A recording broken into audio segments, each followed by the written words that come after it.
Hello everyone, welcome back to my YouTube channel Rahul UPSC math. Dear student, आज के lecture में हम class 12th का एक्सरसाइज 7.10 के एग्जांपल्स को सॉल्व करेंगे।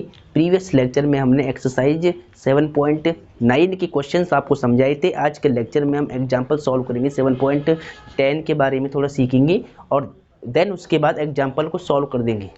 ठीक है, एक्सरसाइज जो 7.10 है उसके एग्जाम्पल यानी 29 और 30 को हमें सॉल्व करना है, यानी 29 और 30 को सॉल्व करना है आज के लेक्चर में। तो आप ध्यान से देखिए, ये दोनों एग्जाम्पल कई बार बोर्ड एग्जाम में रिपीट है, इस बात का आपको ध्यान रखना है। तो डियर स्टूडेंट, लेक्चर को स्टार्ट करते हैं।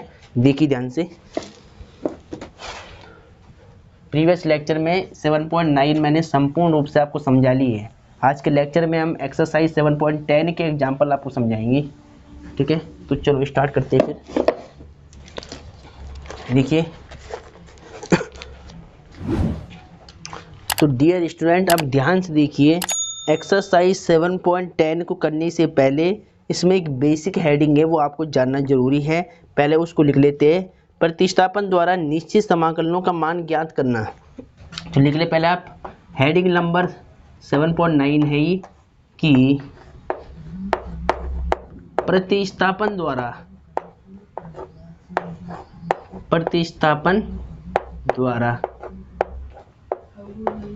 निश्चित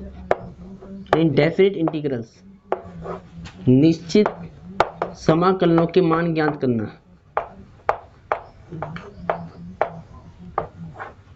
समाकलनों के मान ज्ञात करना। हेडिंग क्या है? प्रतिस्थापन द्वारा निश्चित समाकलनों के मान ज्ञात करना। ठीक है, इंग्लिश में क्या बोलेंगे? इवैल्यूएशन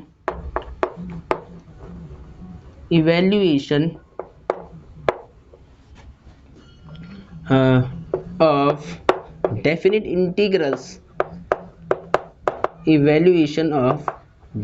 इंटीग्रल्स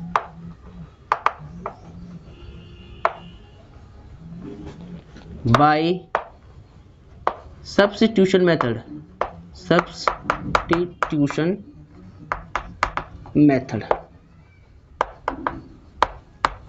ठीक है, ये बस आप लिख सकते हैं सब्स्टिट्यूशन, कोई दिक्कत नहीं है। ठीक है, क्या लिखा है मैंने? इस हेडिंग के बेस पर आप एक्सरसाइज 7.10 आपको सॉल्व करनी है। ठीक है, 7.10 किस हेडिंग के बेस पर सॉल्व करनी है? एक्सरसाइज 7.10 को सॉल्व करने की जो बेसिक हेडिंग है वो केवल ये है। इतनी बातें जान करके आपको सॉल्व कर लेना है, बाकी सब कुछ वही है। ठीक है, तो क्या लिखा है? देखिए कि प्रतिस्थापन द्वारा निश्चित समाकलनों के मान ज्ञात करना, evaluation of definite integrals by substitution method. यानी आपने इन डेफिनिट इंटीग्रेशन में क्या सीखा था कि प्रतिस्थापन विधि सीखी थी आपने, सब्स्टिट्यूशन मेथड वहां पर भी सीखा था। बस अभी हमें वही मेथड यहाँ पर अप्लाई करना है। निश्चित यानी डेफिनिट इंटीग्रेशन के अंदर भी हमें वही मेथड को अप्लाई करना है, लागू करना है। तो इसीलिए हेडिंग में क्या लिखा है कि प्रतिस्थापन द्वारा निश्चित समाकलनों के मान ज्ञात करना, evaluation of definite integrals by substitution method. ठीक है, चलो देखिए, इस हेडिंग में कुछ नहीं है। अगर आपको किसी फंक्शन को t मान के अगर चेंज करना है तो उसको चेंज करने के डायरेक्टली बाद आपको उसकी लिमिट भी चेंज करना है और फिर उसका समाकलन आपको फाइंड आउट करना है। ठीक है, सारा काम वही है जो आपने पीछे सीखा है प्रतिस्थापन विधि में समाकलन की, वही काम आपको यहाँ पर करना है। बस अब यहाँ पर आपको ध्यान ये रखना है कि निश्चित समाकलन में जो लिमिट दे रखी होगी वो लिमिट भी आपको चेंज करनी पड़ेगी। अगर आप फंक्शन को चेंज करना चाहते हैं तो वो लिमिट भी आपको t की फॉर्म में चेंज करनी पड़ेगी। अगर आप फंक्शन को t में चेंज कर रहे हैं तो लिमिट भी आपको t में करनी पड़ेगी। अगर फंक्शन को आप u में चेंज कर रहे हैं तो लिमिट भी u में चेंज करनी पड़ेगी। यानी कुल मिला के जो प्रतिस्थापन विधि आपने पीछे सीखी है वही आपको यूज करना है। ठीक है, चलो तो आप देखिए, सीधा अब आपने ये हेडिंग लिख दी होगी और इस हेडिंग के बारे में थोड़ा समझ लिया होगा कि हमें बेसिकली करना क्या है। हमें ये करना है, अगर कोई फंक्शन हमारे पास a to b fx dx दिया हुआ है, अगर मुझे इसको चेंज करना है t में तो मैं क्या करूँगा? देखिए, ये लिमिट भी चेंज कर दूंगा। पहले ये लिमिट भी चेंज हो जाएंगी और ये फंक्शन भी चेंज हो जाएगा और फिर t में ही आपको ये लिमिट पुट करनी है। मान ले कि ये लिमिट चेंज करके मुझे यहाँ पर मिल गया मान लिया मुझे यहाँ पर मिल गया x और यहाँ मिल गया y।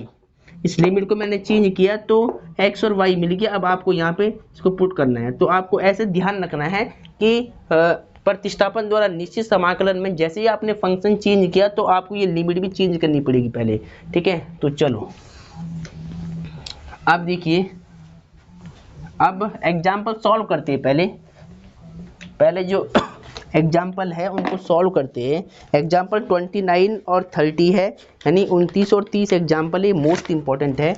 देखिए पहले ध्यान से, एग्जाम्पल 29 है एनसीईआरटी का। क्या कहता है देखिए, इंटीग्रेशन -1 से +1 सीमा ही है, 5x⁴ under root x⁵ +1 dx का मान ज्ञात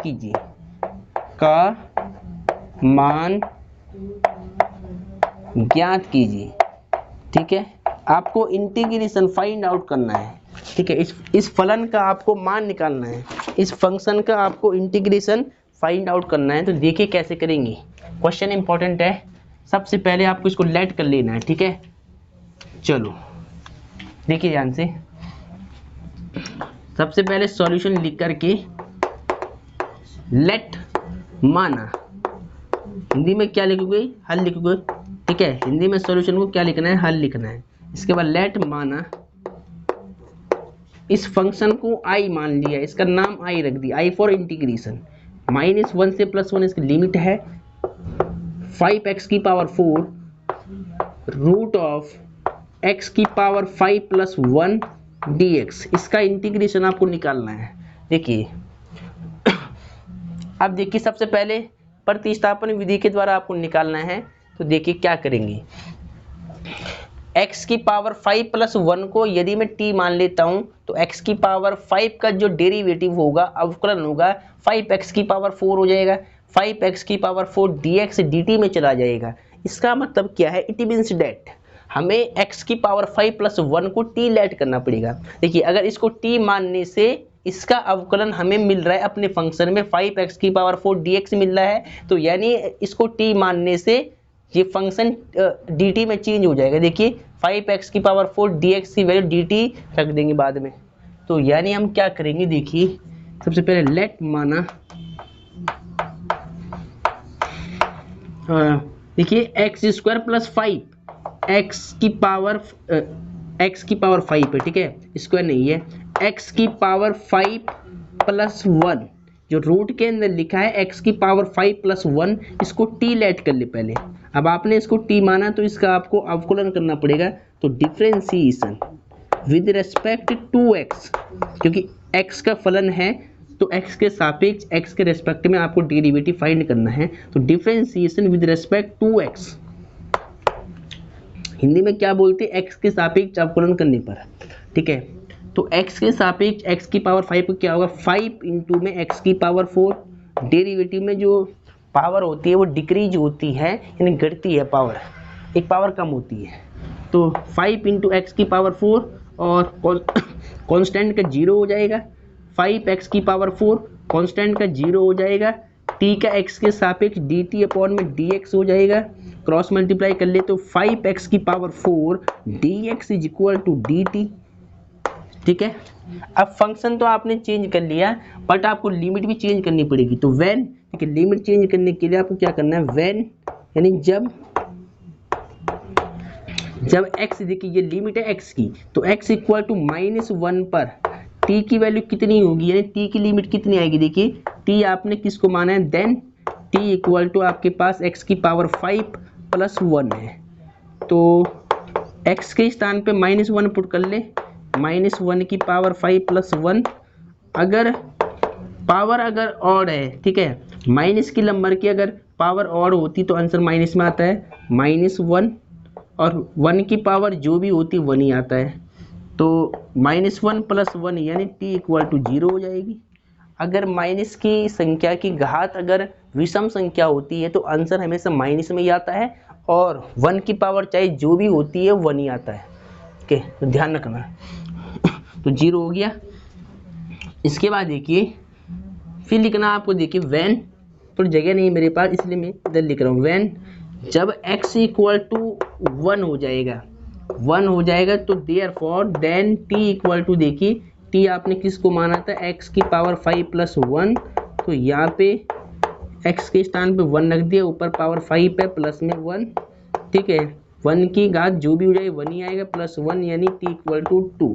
तो लिमिट भी आपने चेंज कर दी है। तो बेसिकली यहाँ पर प्रतिस्थापन विधि क्या कहती है, निश्चित समाकलन में प्रतिस्थापन विधि ये कहती है कि यदि अगर आपने फंक्शन चेंज किया है t में तो आपको लिमिट भी चेंज करनी पड़ेगी, ठीक है। चलो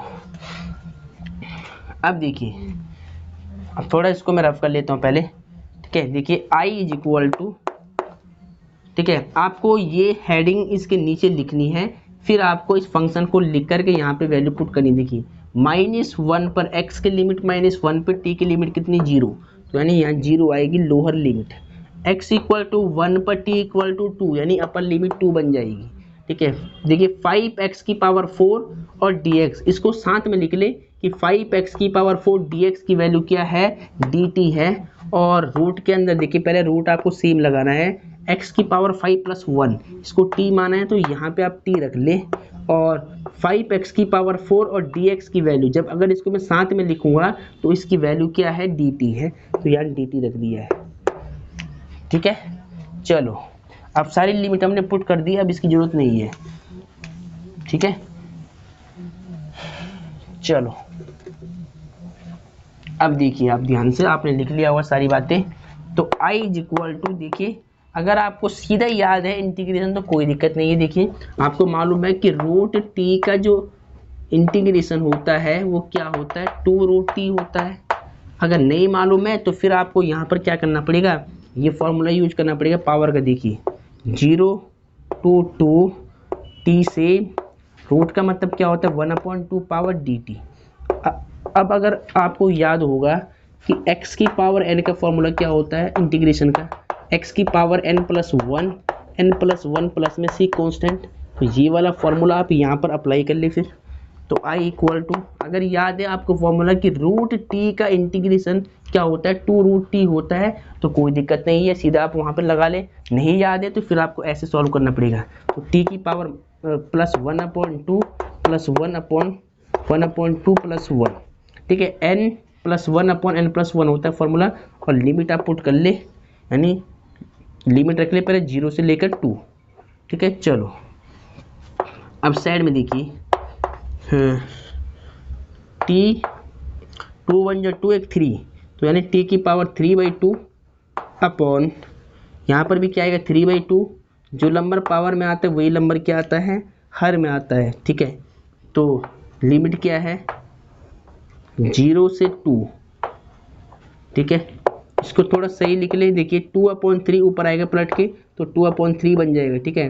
3/2 जब ऊपर आएगा पलट के तो क्या बन जाएगा 2/3, मल्टीप्लाई ब्रैकेट में क्या चल रहा है, t की पावर 3/2, लिमिट क्या है 0 से 2। अब लिमिट पुट कर ले, i is equal to 2/3, constant मैंने यहाँ से बाहर कर लिया था, ठीक है। t के स्थान में पहले क्या रखना है 2 की पावर 3/2 और फिर 0 की पावर 3/2, ऐसे हो जाएगा। i इक्वल टू 2/3, ठीक है। t की पावर, देखिए 2 की पावर 3/2 का मतलब क्या है 2 रूट 2 होता है, ठीक है। कैसे, देखिए इस 2 को मैं क्या लिख सकता हूँ 2 की पावर 1, और इस रूट 2 को क्या लिख सकता हूँ 2 की पावर 1/2। तो देखिए बेस सेम होने पावर ऐड होगी, 2 1 जब 2 3/2, लेकिन 2 की पावर 3/2 ऐसे लिख सकते हैं। यानी 2 की पावर 3/2 को हम क्या लिख सकते हैं सीधा 2 रूट 2, ठीक है। तो इसको मैं क्या लिखूँगा 2 रूट 2, और यहाँ पे 0 बन जाएगा ये पूरा, और इसको थोड़ा सही लिख ले, 2 2 जा 4 रूट 2, देखिए 2 2 जा 4 रूट 2 सेम रहेगा अपॉन में 3, तो ये इसका आंसर आ जाएगा। आप चेक कर लो जरा, ठीक है, चेक कर ले आप। इस तरह आपको सॉल्व करना है इसको पूरा।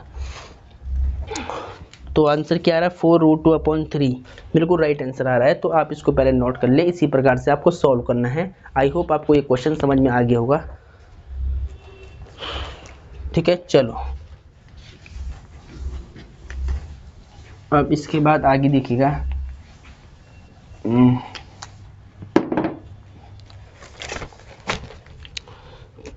एग्जाम्पल 29 हो गया। अब एग्जाम्पल 30 को देखिए ध्यान से, यानी उदाहरण 30 को देखिए। ये इम्पोर्टेंट है भाई, ये very very very very very very important है, कई साल के एग्जाम में रिपीट है, वेरी वेरी इंपॉर्टेंट है, ध्यान रखना।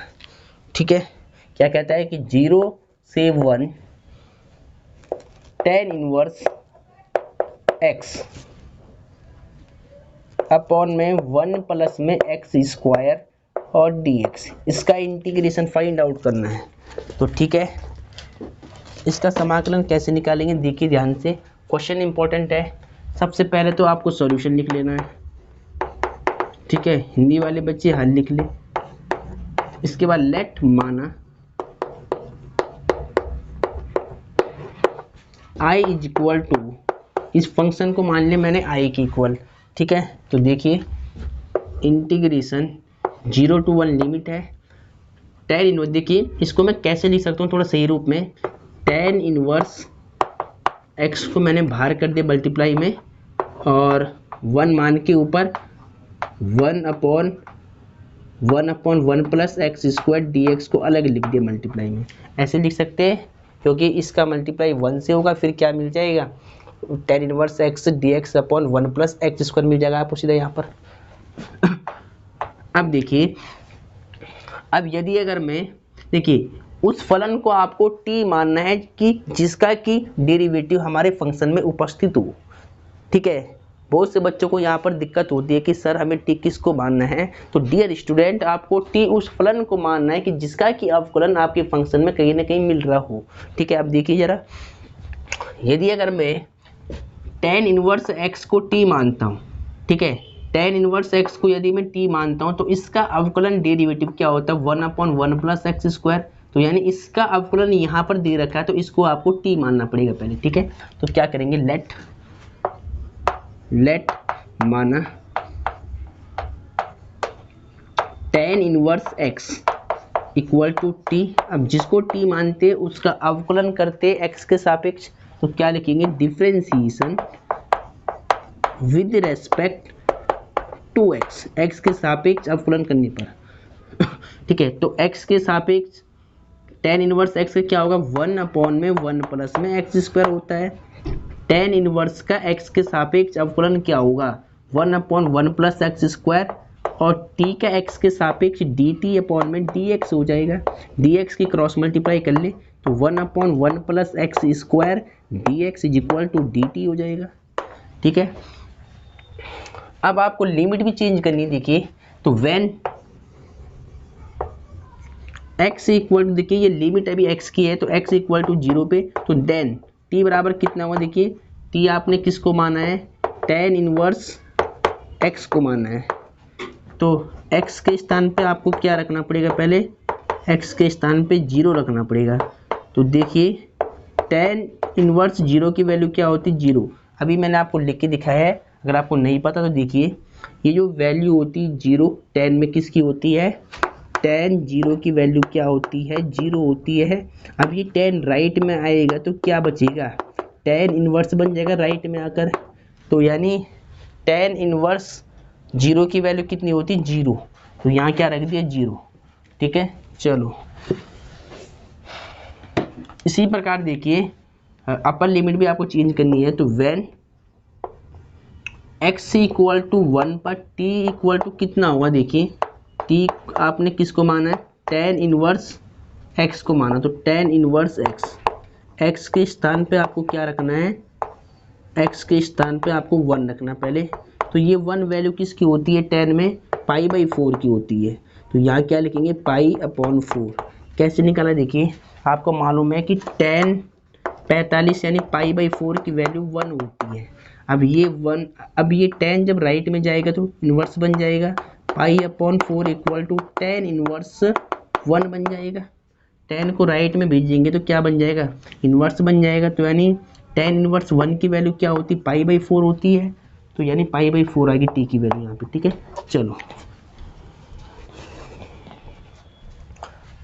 चलो अब ये सारी वैल्यू आपको अपने फंक्शन में पुट अप करनी है। ठीक है, देखिए ध्यान से, i is equal to integration, देखिए 0 पे x इक्वल टू 0 पे t इक्वल टू 0 है तो यहाँ पे 0 आएगा। x इक्वल टू 1 पे t इक्वल टू π/4 है तो 1 पे क्या आ रहा है, लिमिट π/4 आ रहा है t का। और ठीक है, देखिए tan इनवर्स x को आपने क्या माना है, t, तो यहाँ पे आपको t पुटअप करना पड़ेगा। 1/1 plus x square D x, इसकी वैल्यू क्या देखिए, 1/1 plus x square D x की वैल्यू dt है तो यहाँ आपको dt रखना पड़ेगा। ठीक है, अब देखिए ये क्वेश्चन बिल्कुल इजी बन गया। अब इसका समाकलन आपको निकालना है। देखिए t की यहाँ पे पावर 1 मान ले तो t का इंटीग्रेशन क्या होगा, t² होता है, आपको पता है। x की पावर n वाला फॉर्मूला क्या होता है, x की पावर n+1/n+1 से क्या हो जाएगा, इंटीग्रेशन में क्या होती है, पावर इंक्रीज हो जाती, बढ़ जाती है एक, तो 1+1 यानी 2 हो जाएगा तो t²/2 बन जाएगा। लिमिट क्या है, 0 से π/4 है। इसके बाद देखिए 1/2 कांस्टेंट है, यहाँ पर देखिए 1 मान की 1/2 कांस्टेंट है, इसको आप बाहर कर दे। जहाँ t है t²/t², लिमिट क्या है 0 to π/4 है। अब लिमिट पुट कर ले आप, ठीक है, 1/2 t के स्थान में पहले क्या रखना, π/4, ऊपर स्क्वायर है t पे तो स्क्वायर लगा ले, फिर t के स्थान पे 0 रखना है, लोअर लिमिट रखना। पहले रखी मैंने अपर लिमिट, फिर माइनस, फिर t के स्थान पे लोअर लिमिट। अब इसको सॉल्व करना है तो अब ऊपर से देखिए इधर, ठीक है, ये आप सारी बातें आपको मेरे साथ साथ नोट कर लेनी है, ठीक है, वीडियो को रोक करके। देखिए i इक्वल टू 1/2 रख दिए एज इट इज, पाई का स्क्वायर, देखिए पाई का स्क्वायर क्या बन जाएगा, π² और 4 का स्क्वायर कितना हुआ 16 और 0 का स्क्वायर कितना हुआ 0, तो 0 आप हटा दे तो क्या होगा, π² की 1 से मल्टीप्लाई π² और 16 का 2 से तो 32, 16 दूनी 32, तो यानी इसका आंसर क्या आएगा, π² में 32 आएगा। चेक कर ले आप इसका आंसर एक बार। ये क्वेश्चन वेरी वेरी इंपॉर्टेंट वाला क्वेश्चन था तो इसको पहले आप चेक कर ले। चलो तो डियर स्टूडेंट आपने चेक कर लिया होगा। अब आगे देखिए, ठीक है, क्वेश्चन बिल्कुल राइट, आंसर बिल्कुल राइट आ रहा है। चलो अब देखिए एक्सरसाइज 7.10 के आपके एग्जाम्पल सॉल्व हो गए हैं। इसमें कुछ बेसिक खास था नहीं तो इसीलिए एग्जाम्पल नंबर 29 और 30 मैंने आपको समझा लिया है आज। अब देखिए एक्सरसाइज 7.10 को स्टार्ट करते हैं। देखिए ध्यान से, एक्सरसाइज 7.10 को स्टार्ट करते हैं बेसिकली। तो इसको पहले मैं हटा देता हूँ पूरे प्रोसेस को। देखिए क्लास 12th है, एक्सरसाइज लिख रहा हूँ खाली मैं यहाँ पे। देखिए एक्सरसाइज यानी प्रश्नावली 7.10 यानी 10, ठीक है ये, और क्लास 12th की, ठीक है, क्लास 12th की ये एक्सरसाइज 7.10 स्टार्ट हो गई है।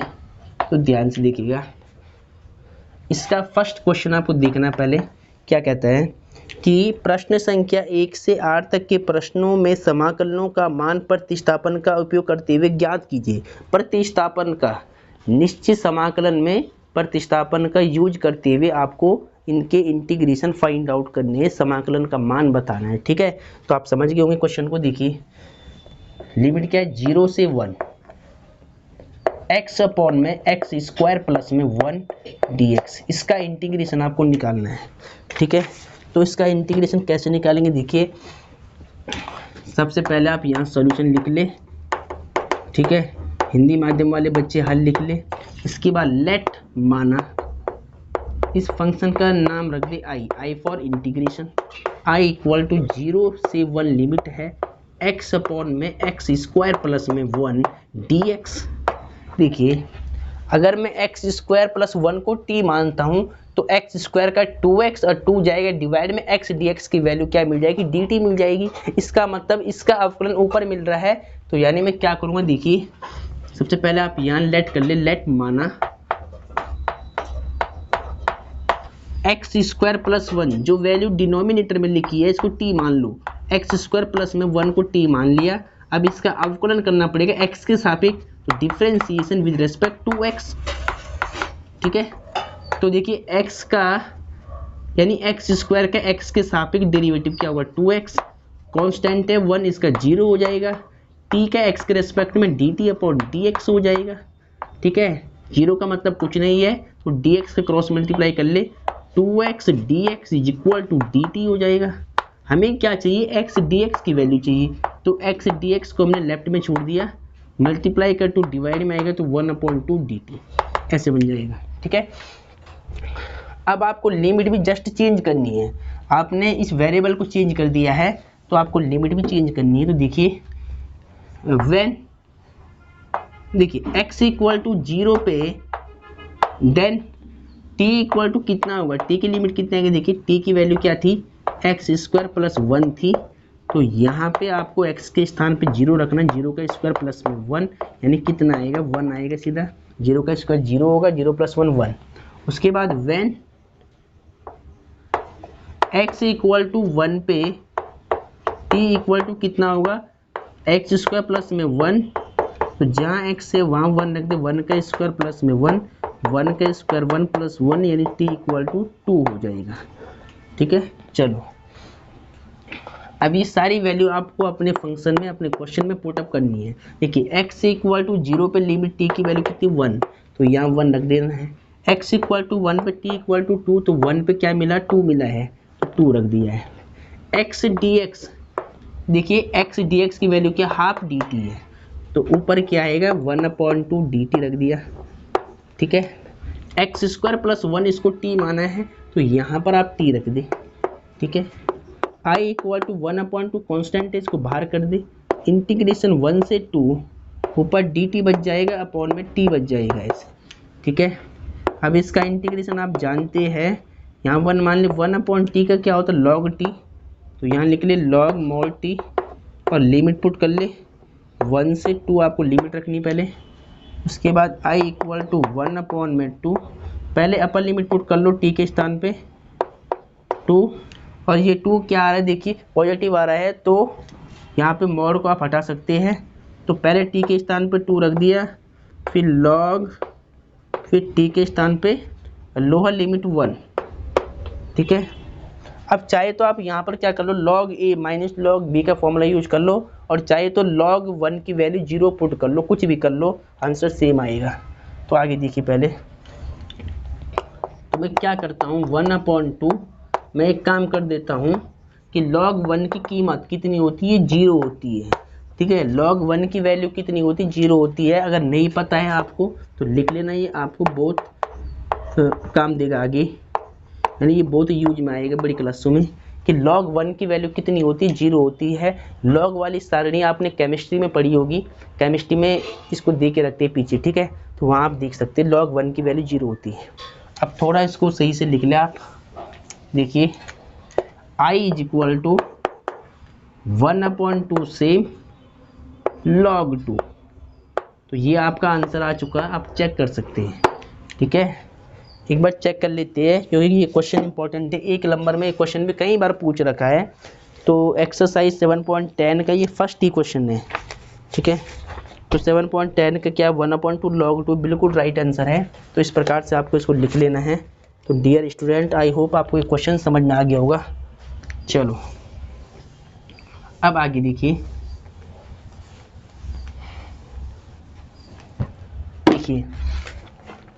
एक्सरसाइज 7.10 के क्वेश्चन नंबर 2 देखिए पहले आप। क्वेश्चन नंबर 2 है एक्सरसाइज 7.10 का। देखिए लिमिट क्या दे रखी है, 0 to π/2, और रूट में क्या दे रखा है, sin फाई इंटू में cos की पावर 5 फाई और डी फाई। इसका इंटीग्रेशन फाइंड आउट करना है। ठीक है, तो ध्यान दीजिएगा, क्वेश्चन इंपॉर्टेंट है। ठीक है, और थोड़ा अलग क्वेश्चन है, तो आपको इसको बिल्कुल ध्यान से समझ लेना है पहले। तो देखिए आप, पहले सबसे पहले हम क्या करते हैं, जो हमारा सीक्वेंस रहता है, सॉल्यूशन लिखते हैं पहले। हिंदी वाले बच्चे इसको हल लिखते हैं। उसके बाद लेट माना, इस फंक्शन को मान लेंगे पहले i के equal, i is equal to integration 0 to pi by 2, function क्या दे रखा है, रूट में साइन फाई कॉस की पावर 5 फाई डी फाई, इसका इंटीग्रेशन निकालना है। ठीक है, देखिए ध्यान से, थोड़ा इसको सिंप्लीफाई करने की कोशिश करते हैं कि ताकि हम जिसको टी माने हमारा काम बन जाए। तो देखिए, इसको सिंप्लीफाई करने के लिए मैं क्या करूँगा, पहले इस पूरे को साइन की फॉर्म में चेंज कर दूंगा। ठीक है, क्योंकि यहाँ साइन कॉस की पावर 5 है, तो अभी हम किसी को टी नहीं मान सकते ऐसे ही। तो पहले मैं क्या करूँगा, यहाँ इस वाले फंक्शन में अधिकतर मैं साइन की टर्म में इसको चेंज कर दूंगा। तो क्या करूँगा फिर मैं इसके लिए, कॉस की पावर 5 को मैं क्या लिखूँगा, कॉस की पावर 4 फाई ऐसे लिख दिया मैंने, और इंटू में कॉस एक 5 बाहर कर दिया डी फाई। क्या कर दिया, पावर तोड़ दी मैंने यहाँ पे, कॉस की पावर 5 फाई को मैंने क्या लिख दिया, कॉस की power 4 phi into D phi. ठीक है, क्योंकि बेस सेम होनी, पावर ऐड होगी 1 मान लो, यहाँ पावर कॉस की पावर 5 हो जाएगी। अब थोड़ा इसको और सिंप्लीफाई करता हूँ मैं, देखिए 0 टू पाई बाई 2 रूट में साइन फाई रख दिया आपने एज इट इज। ठीक है, देखिए कॉस की पावर 4 फाई को हम क्या लिख सकते हैं, कॉस स्क्वायर फाई का होल स्क्वायर, ऐसे पावर का पावर से मल्टीप्लाई होगा, फिर आपको ये मिल जाएगा। फिर कॉस फाई और डी फाई को रखना है एज इट इज। ठीक है, अब अगर आपको याद होगा फॉर्मूला कि कॉस स्क्वायर एक्स का क्या होता है, 1 माइनस में साइन स्क्वायर एक्स होता था फॉर्मूला। भाई आपने त्रिकोणमिति में क्या सीखा था कि sine square X plus cos square X equal to 1 होता है। अगर हमें कॉस स्क्वायर एक्स की वैल्यू चाहिए होगी तो क्या हो जाएगा, 1 माइनस में साइन स्क्वायर एक्स हो जाएगा, ये साइन स्क्वायर एक्स बाहर जाएगा तो 1 माइनस में साइन स्क्वायर एक्स हो जाएगा। अगर मान लिया कि एंगल यहाँ एक्स नहीं है फाई है, हमारे क्वेश्चन में फाई है, तो कोई दिक्कत नहीं है, आप फाई की फॉर्म में फॉर्मूला बना ले कि sine square phi plus cos square phi equal to 1 होता है। कॉस स्क्वायर फाई की मुझे वैल्यू चाहिए, तो साइन स्क्वायर फाई राइट में जाएगा तो माइनस का साइन स्क्वायर फाई हो जाएगा। यानी कॉस स्क्वायर फाई को मैं क्या लिख सकता हूँ ब्रैकेट के अंदर, 1 माइनस में साइन स्क्वायर फाई। ठीक है, चलो तो देखिए ध्यान से, I is equal to integration 0 to pi by 2 root में साइन फाई रख दिया एज इट इज, और ब्रैकेट में जो दे रखा है कॉस स्क्वायर फाई, इसको क्या लिख सकते हैं, अभी मैंने बताया 1 माइनस में साइन स्क्वायर फाई, आप इसको लिख सकते हैं। कॉस स्क्वायर फाई को क्या लिख सकते हैं, 1 माइनस में साइन स्क्वायर फाई, और ये रूट इसमें नहीं था, सॉरी यहाँ पे रूट नहीं है।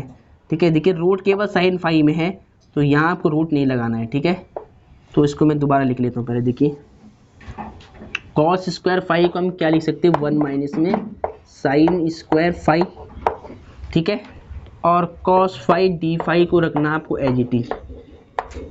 अब देखिए पहले, और देखिए एक बात आपको ध्यान रखनी है, कॉस स्क्वायर फाई को आपने क्या रखा, 1 माइनस साइन स्क्वायर फाई रखा, लेकिन जो बाहर चल रहा था स्क्वायर वो तो सेम रहेगा ऐसे, तो उसको हमने सेम रख दिया है।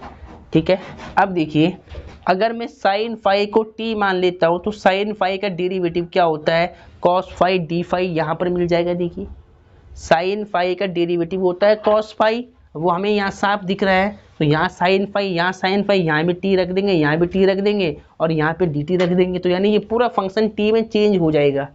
तो इसीलिए मैंने क्या किया, पहले इसको साइन की फॉर्म में लाने की कोशिश की है, अब मैं साइन फाई को टी मान लूँगा। ठीक है, तो देखिए इसके बाद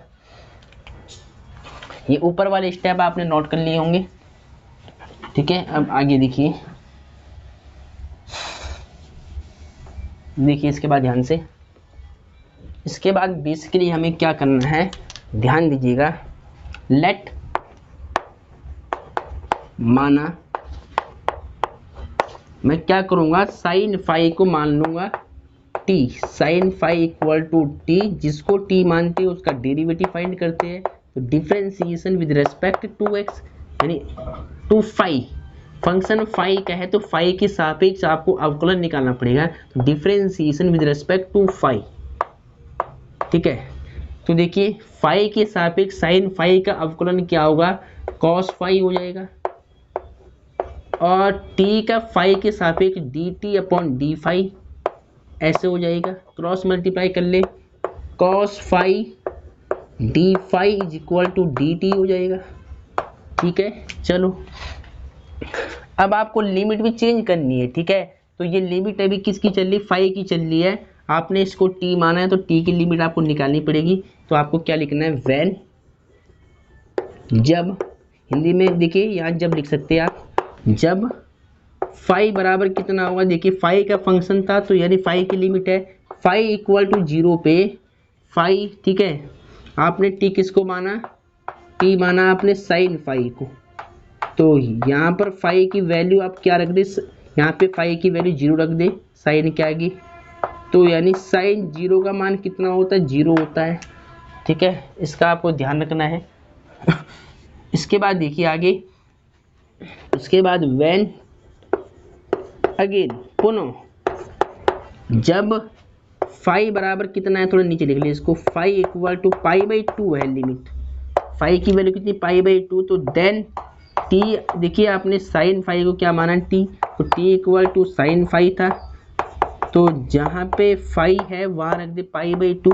अब पाई बाई 2 का मतलब क्या होता है, साइन 90, साइन 90, साइन 90 का मान कितना होता है, 1 होता है। ठीक है, साइन 0 का मान 0, साइन 90 का मान 1, तो यानी टी बराबर कितना होगा, phi equal to pi by 2 पे T equal to 1, phi equal to 0 पे टी इक्वल टू 0। अब आपको ये सारी बातें यहाँ फंक्शन में पुटअप करनी है, तो देखिए ध्यान से आप, मैं यहीं पर रख लेता हूँ नीचे नीचे। ठीक है, आपको इसको दोबारा लिख करके यहाँ पे रख लेना है। देखिए आई इक्वल टू, देखिए पहले x इक्वल टू 0, देखिए फाई इक्वल टू 0 पे टी इक्वल टू 0 है, तो 0 पे 0 आगे लिमिट, पाई बाई 2 पे लिमिट क्या आई है, 1 आई है टी की, तो 1 रूट से साइन फाई को आपने क्या माना है, देखिए टी माना है, तो साइन फाई को हटाकर यहाँ टी रख ले रूट में, और फिर ब्रैकेट में देखिए 1, साइन फाई को टी माना है, ऊपर स्क्वायर है, बाहर होल स्क्वायर चल रहा है, कॉस फाई डी फाई, देखिए कॉस फाई डी फाई की वैल्यू क्या, डी टी है, तो यहाँ डी टी पुट कर लिया। ठीक है, फिर आपको इसको सॉल्व करना है, तो बिल्कुल ध्यान से देखिए। इसके बाद यहाँ तक आपने लिख लिया होगा इसको। ठीक है, तो इसको पहले मैं थोड़ा रफ कर लेता हूँ, सारी लिमिट मैंने इसमें पुटअप कर दी है। अब इसको केवल सिंप्लीफाई आपको करना है। देखिए पहले इसे मैं ऊपर लिख लेता हूँ, आई इज इक्वल टू, लिमिट क्या है, 0 to 1 रूट टी, ब्रैकेट के अंदर क्या चल रहा है, 1 माइनस में टी स्क्वायर का होल स्क्वायर और डी टी। ठीक है, अब आगे देखिए, i equal to 0 to 1 limit है, रूट टी को हम क्या लिख सकते हैं, टी की पावर 1/2। ठीक है, और पहले यहाँ पर इसको आप सेम लिख ले, 1 माइनस में टी स्क्वायर का होल स्क्वायर और डी टी। ठीक है, i is equal to integration 0 to 1 T की पावर 1/2, यहाँ पर आपको ओपन करना पड़ेगा a माइनस बी का होल स्क्वायर। ठीक है, इसको a मान ले, इसको b मान ले। अब फॉर्मूला आपको पता है कि a माइनस बी का होल स्क्वायर क्या होता है, basically a square plus B square minus 2ab होता है। इसको ओपन कर ले पहले यहाँ पर, तो यानी यहाँ पर क्या बन जाएगा, 1 का स्क्वायर 1 और a स्क्वायर बी स्क्वायर यानी 2 यानी टी स्क्वायर का होल स्क्वायर, तो कितना होगा, टी की पावर 4 बन जाएगी सीधा, 2 2 जा 4, टी स्क्वायर का होल स्क्वायर क्या होगा, टी की पावर 4 माइनस 2ab यानी 2t square 2ab bracket close और dt। ठीक, चलो अब थोड़ा इसको और सॉल्व कर ले। ठीक है, t की पावर 1/2 का आपको मल्टीप्लाई करना है ब्रैकेट के अंदर इच टर्म से। तो देखिए कैसे करेंगे मल्टीप्लाई, इंटीग्रेशन 0 to 1 टी की पावर 1/2 का मल्टीप्लाई करा दे ब्रैकेट के अंदर, तो देयरफॉर टी की पावर 1/2 का 1 में होगा तो टी की पावर 1/2 मिल जाएगा, प्लस टी की पावर 1/2 का आपको टी की पावर 4 से मल्टीप्लाई करना है। ठीक है, तो 4 2 जा 8 कितना होगा, देखिए जब टी की पावर 1/2 की मल्टीप्लाई करेंगे टी की पावर 4 से, तो बेस सेम होने पे पावर्स ऐड हो जाएगी, टी यानी टी की पावर 1/2 प्लस में 4 हो जाएगा। ठीक है, तो 4 2 जा 8 एक 9, इट मीन्स डैट टी की पावर कितनी हो जाएगी 9/2 हो जाएगी। ठीक है, चलो फिर माइनस सेम, टू भी सेम रख दो, टी स्क्वायर। देखिए अब टी की पावर 1/2 की मल्टीप्लाई जब टी स्क्वायर में होगा तो 2 2 जब 4 एक 5 मिल जाएगा। ठीक है, ऐसे ही टी की पावर 1/2 का मल्टीप्लाई टी स्क्वायर में करना है, तो बेस सेम होने पे पावर्स ऐड होती है, 2 2 जब 4 1 5, यानी टी की पावर 5/2 हो जाएगा। 2 हमने सेम रख दिया, इसका मल्टीप्लाई करा दिया अंदर, ब्रैकेट के बाहर dt चल रहा है। ठीक है, चलो इसके बाद देखिए इंटीग्रेशन को सेपरेट करना है, सबका समाकलन आपको अलग अलग निकालना है। तो बेसिकली मैं पहले इंटीग्रेशन को सेपरेट करता हूँ। देखिए 0 to 1 टी की पावर हाफ का इंटीग्रेशन कर दो अलग, प्लस इंटीग्रेशन लिमिट क्या है 0 to 1 टी की पावर 9/2 dt माइनस 2 कॉन्स्टेंट है, इसको बाहर कर ले, इंटीग्रेशन 0 to 1 टी की पावर 5/2 dt।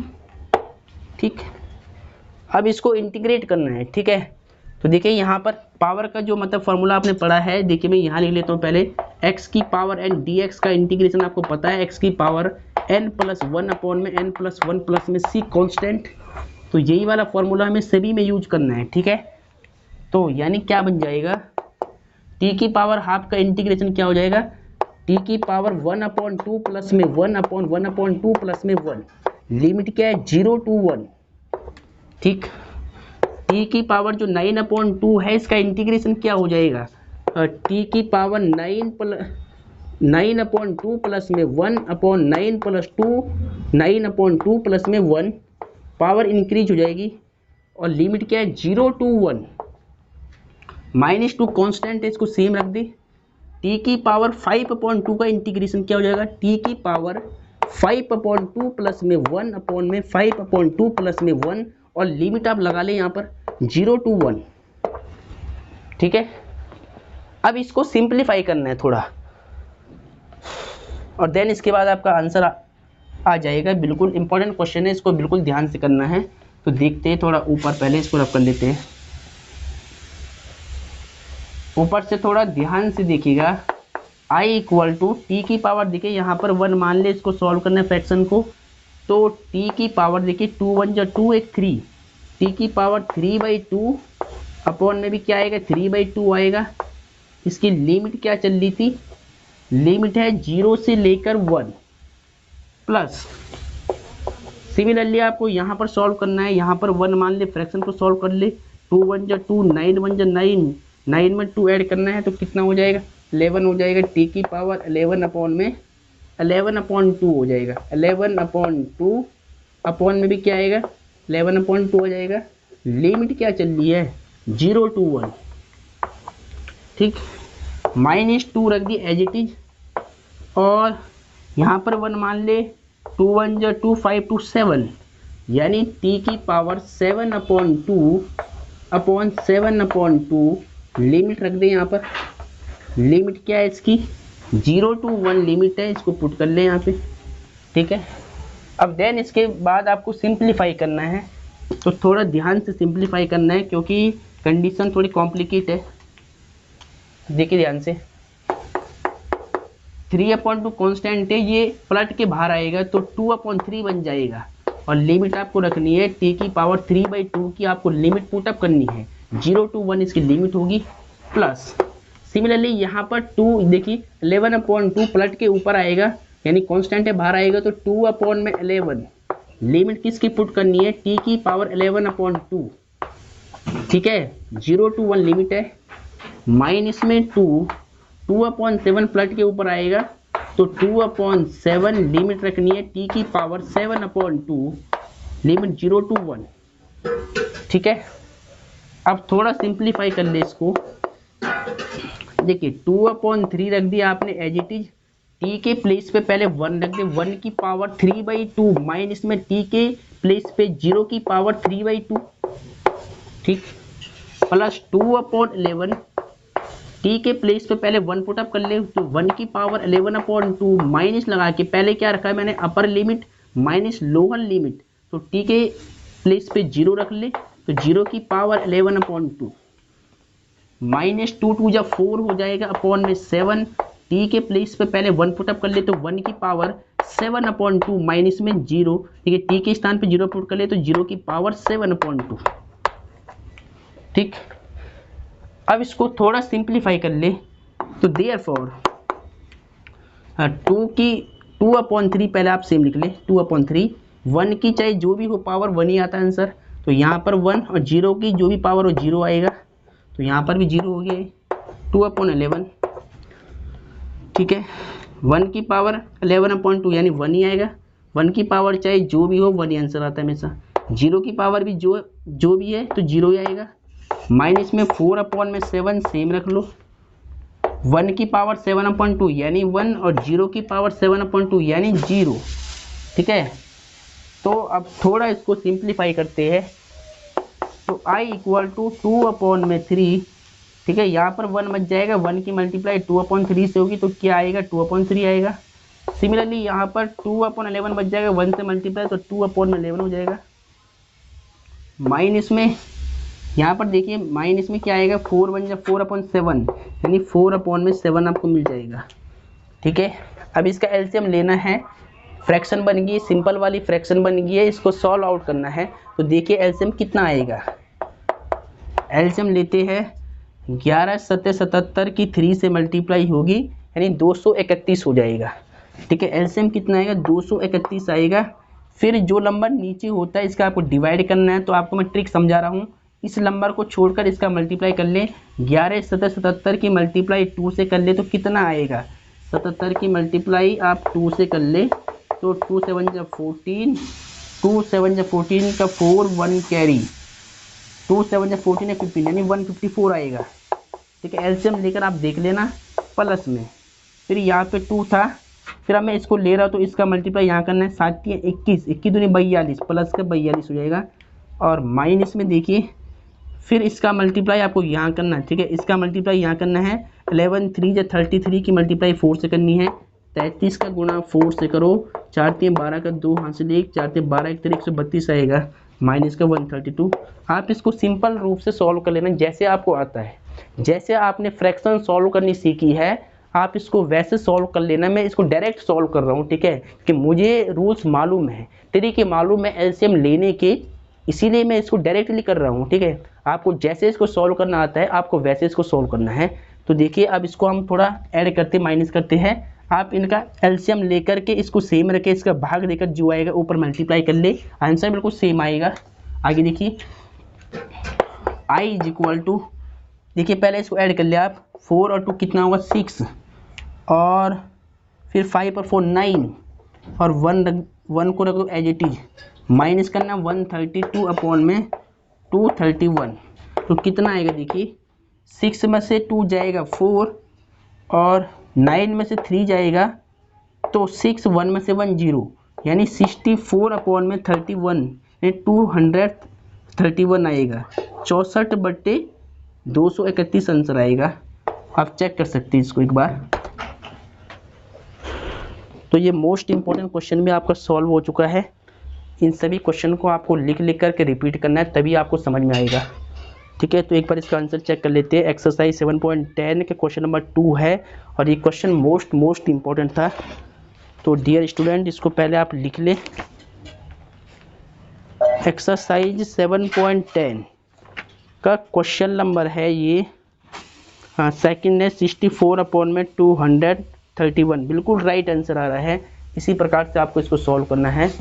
तो आज के लेक्चर को बेसिकली मैं यहीं पे समाप्त करता हूँ। अगर लेक्चर आपको अच्छा लगता हो तो लेक्चर को लाइक सब्सक्राइब शेयर जरूर कीजिएगा। ठीक है, तो जय हिंद, जय भारत, वंदे मातरम।